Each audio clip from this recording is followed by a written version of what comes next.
Dans cette vidéo sur le théorème de Pythagore, on va justement énoncer le théorème de Pythagore, tel que nous l'avons découvert en classe, et on va s'intéresser à une première application de ce théorème.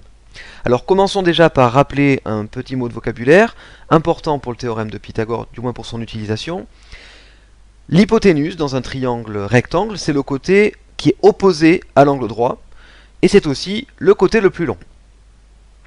Et deuxième petit rappel, cette notation x au carré, c'est le produit de x par lui-même, donc x fois x. Par exemple, si j'écris 5 au carré, c'est le produit de 5 par 5, c'est donc égal à 25. Le théorème de Pythagore, le voici. Si un triangle est rectangle, alors le carré de la longueur de l'hypoténuse est égal à la somme des carrés des longueurs des deux autres côtés. Rappelez-vous l'activité faite en classe. Lorsqu'on prend un triangle rectangle et qu'on construit des carrés sur chacun de ses côtés, eh bien, l'aire du carré qui est construit sur l'hypoténuse est égal à la somme des carrés qui sont construits sur les deux côtés de l'angle droit.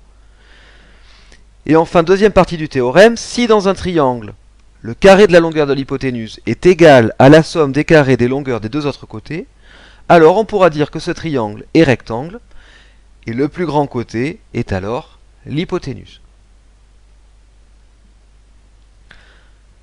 Donc si on doit résumer ce théorème de Pythagore, dans le triangle ABC, rectangle en A, 6 contre, on a donc que si il est rectangle, alors BC carré est égal à AB carré plus AC carré, et réciproquement, si BC carré est égal à AB carré plus AC carré, alors le triangle ABC est rectangle en A.